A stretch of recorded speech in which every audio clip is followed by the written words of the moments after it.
It all comes down to this, the final day of the 2019 Western Women's Collegiate Hockey League Conference Tournament. The winner receives a bid to the 2019 ACHA Division I Women's National Championship Tournament in Dallas. It's the conference's two best teams, the Midland Warriors, the Colorado Buffaloes, and it all starts next on the Walter Cronkite Sports Network. And with that, we welcome you inside City National Arena alongside Reed Harmon for the Walter Cronkite Sports Network. I'm Nick Batters, and Reed, what a weekend of hockey we've had so far. 8 of the 9 games have been played so far, and Midland and Colorado, they both enter this morning with 3-0 records. Yeah, and they've been playing in different ways. Midland defensively, but they've been doing that all season long. In Colorado on the offensive front, number 7 team in the nation, and they're proving that this weekend, and they're going to show it off today. In the semifinal games yesterday, Midland a 3-0 victory over ASU. Meanwhile, Colorado a 13-0 victory over the Colorado State Rams, out shooting them 55-6. So you see a very defensive game and then a very offensive game. And with Colorado being the number 1 seed, Midland being the number 2 seed, this is kind of the matchup that we expected this morning. Definitely. And I think you can't really tell the difference between the number 1 team and the number 2. I think they've both looked like the number 1. They had a little bit of struggles early on in this tournament, but they've picked it up, and they're going to show it off today. We've had some fantastic games so far, and 1 game left. What do you think we should expect from today's game? The last time these two teams faced each other, Midland came out victorious. That's the only time that's happened. It was a 2-0 victory a few weekends back, so the Warriors, they're going to be looking to prove it wasn't a fluke, while the Buffaloes are going to be looking for revenge. Yeah, and I think Midland's going to have to come out firing offensively. They need to get the offense going early, and especially against Colorado, where their offense is, of course, we know how they are. And Colorado on their front, they want to repeat as championships, and they might get it today. On the line, a trip to Dallas. Coming up next, it's Puck Drop. The Warriors, the Buffaloes, don't go anywhere. It's a fun morning of hockey coming up, folks. We'll be right back on the Walter Cronkite Sports Network. Here on the Walter Cronkite Sports Network post-game show, joined by the lone senior for the Arizona State women's hockey team, Casey McGinley. Casey, what are the emotions like right now? Oh my gosh, why would you ask me that? I can't even explain it. This is the best, worst day of my life. 4 goals for you guys against Grand Canyon. How nice was it to put up this offensive performance? Yeah, we needed that. We weren't going to settle with what we had yesterday. I told them, like, I'm all for the big overtime, game-winning, shorthanded goal, but don't do that to me tonight. I couldn't handle it. You guys scored 1 goal in each of the first 2 periods and then 2 goals in that third period. Did anything change in the third period? We talked about our offensive pressure and not settling. We needed to be very aggressive and not let them have a chance.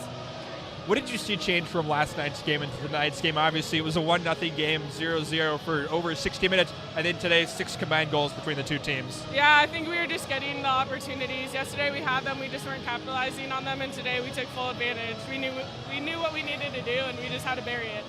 So while it's your final regular season game and final game here at Oceanside, you still have a couple of games left. The playoffs are in a couple of weeks in Las Vegas. So what does the team need to do between now and it's 2 weeks from today to be ready for the postseason?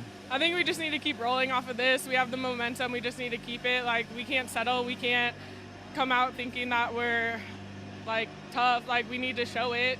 You know, like, this doesn't mean anything when we go to Vegas. Like, we need to bring it.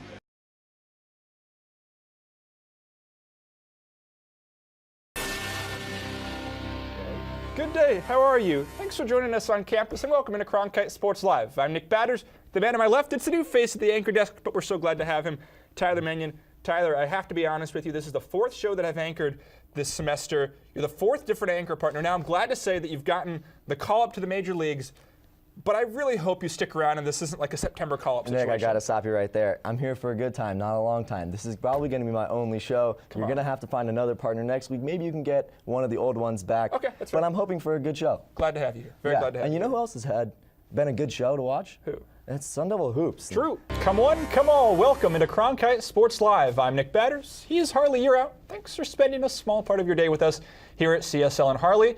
Today, we're going to have everything you need to know on Sun Devil athletics. Basketball, hockey, a fiery ring, and as our dear friend Jake Garcia would say, enthusiasm unknown to mankind on this Chamber of Commerce type day. Over this past weekend, Sun Devil softball went 4-1, thanks to, like the screen indicates, a little Mo magic. Senior outfielder Morgan Howe quietly led the team to a 4-win weekend, Why quietly? ASU baseball isn't the only team facing U of A this weekend. Another team with the Territorial Cup point on the line is ASU softball, who this weekend travels south to take on the Wildcats. The Sun Devils are feeling a bit of momentum after a sweep against Utah last weekend, which they earned with a dramatic 9-run, bottom of the 7th comeback win over the Utes. If you follow ASU on social media, if you follow sports in the Valley, you're probably well aware already of the Joey DeCords and the Johnny Walkers of the world. But what you may not realize is that this historic Arizona State Sun Devil hockey team has a lot of impactful freshmen too. They have 5 freshmen on the roster who have all recorded 10 or more points. ASU wrestling is pretty good. The Sun Devils hosted the 2019 Pac-12 championships this past weekend, and while they couldn't three-peat as conference champions, there was still plenty of success on the mats. ASU had Pac-12 champions in 3 straight matches. Christian Pagdaleo won at 157 pounds, Josh Shields won at 165, and Zahid Valencia came out on top at 174 pounds. As a result, all 3 earned automatic qualifications to the NCAA championships in Pittsburgh later on this month. Freshman Abby Anderson won 3 games, pitching 18 1/3 innings with just 2 earned runs allowed. Kendra Hackbarth hit for the cycle in just 4 plate appearances on Friday. Then on Saturday, Kendra's sister Maddie hit possibly the longest home run Club Farrington has ever seen. 5'5" Bella Loomis, ASU's number 9 hitter, went 6 for 13 in the 5 games with 12 RBIs and 4 home runs, but statistically, Howe still had the best weekend. Mo had 9 hits over 15 at-bats, a .600 batting average, including 2 hits in each of the last 4 games of the weekend. She drove in 7 runs and hit 3 home runs, including a walk-off against James Madison and a solo shot that nearly turned the tables against Michigan. So that's not great. And on top of that, a handful of other players that played key roles transferred before the season started. Yet the team is ranked number 12 in the preseason polls, and ASU hasn't even been the worst victim of the NCAA transfer portal in the softball world. That's Oregon.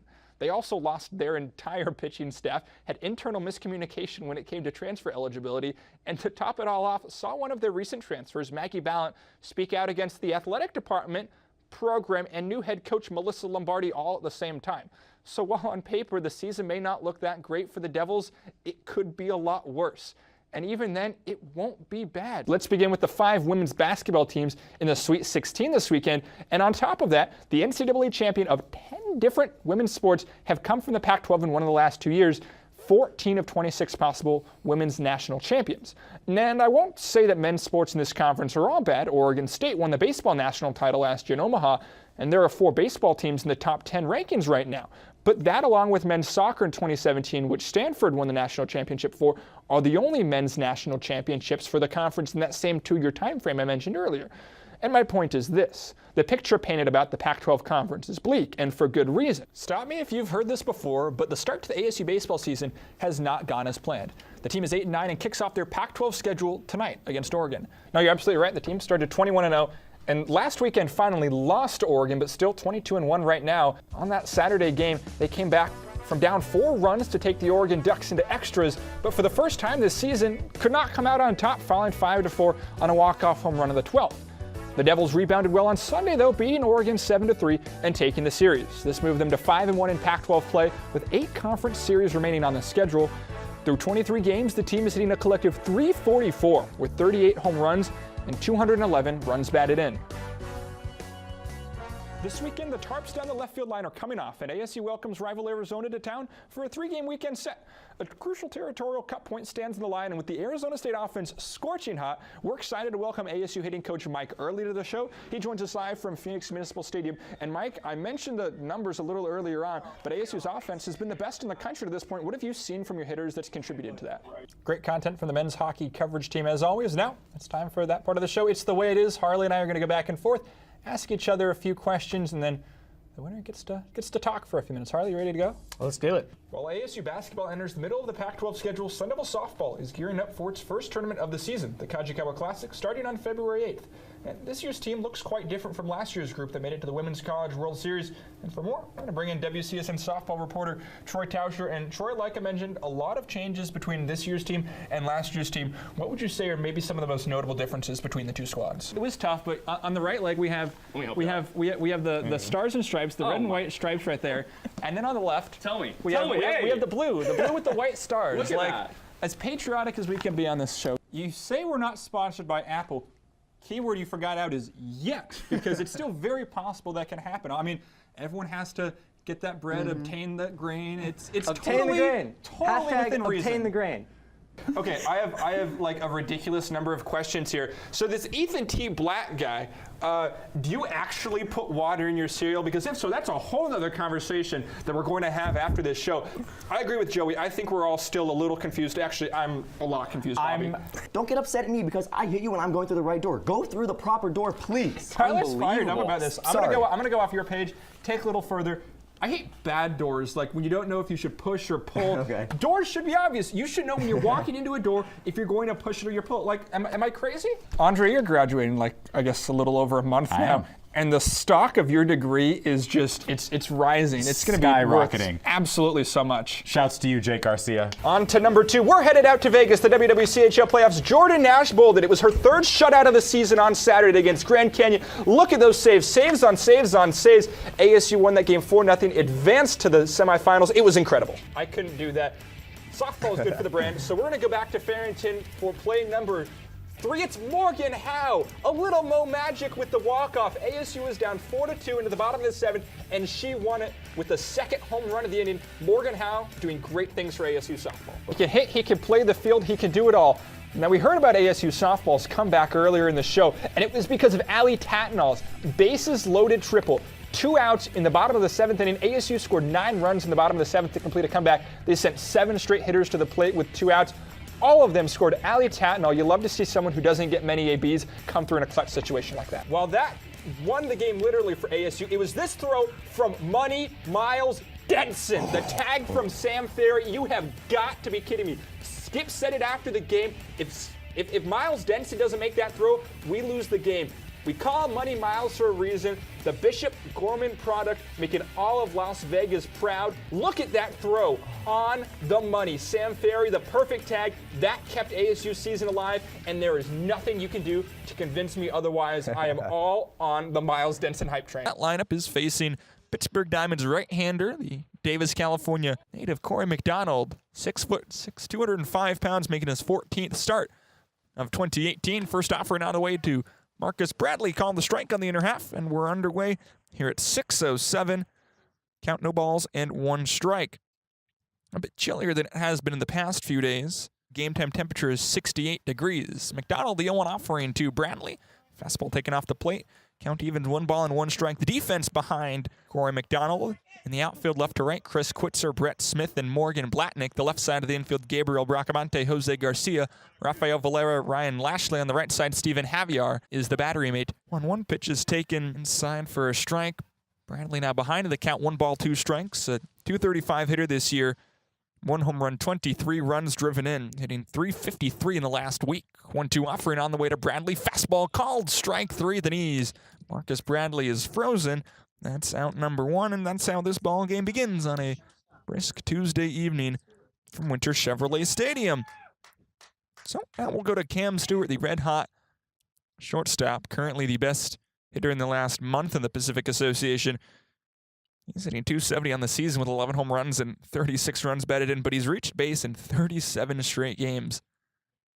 McDonald first offering to Stewart. Fastball taken to the belt. A strike. Count is no balls and 1 strike. And McDonald, I mentioned he's making his 14th start. Through his first 13 is 4-7, with a 6.71 ERA. 39 strikeouts and 39 walks and 71 innings pitched. Then 1 pitch is taken off the plate. A ball. Count is even at 1 ball and 1 strike. Stewart, not only has he reached base in 37 straight games, he has a 6-game hitting streak. Hitting over 500 in the last week. McDonald from the first base side out of the windup. 1-1 pitch. Breaking ball swung on and missed. Count 1 ball and 2 strikes. The Stompers entered today 3 games ahead of San Rafael in first place in the Pacific Association. Stompers 48-22. San Rafael 45-25. McDonald, the 1-2 offering on the way to Stewart. Breaking ball off the plate. And that'll even up the count at 2 balls and 2 strikes. McDonald's made 1 start against the Stompers before. Back on June the 10th, he went 5 innings, allowed 8 hits, 6 runs, 5 of them earned 4 walks, 4 strikeouts, took the loss in the game. 2-2 pitch on the way to Stewart. Fastball misses high and inside, and that'll bring the count full 3 balls and 2 strikes. Cam Stewart, he's walked 58 times this season. The most any Sonoma Stompers ever walked in this season is 58 times. Marcus Bradley did it last year, and Stewart has that right now. Chance to draw walk 59 and take the Stompers single-season walk record. Danny Speck, the home plate umpire, calls time right before McDonald enters his motion. Danny Speck calling balls and strikes. Andrew Rosario is the umpire on the bases. McDonald now with a payoff pitch on the way to Cam Stewart. Fastball below the knees, ball 4. And for Cam Stewart, that is walk 59, the new single-season walk leader for the Sonoma Stoppers. So now Rob DeAngelis will come to the plate, hitting third in the order.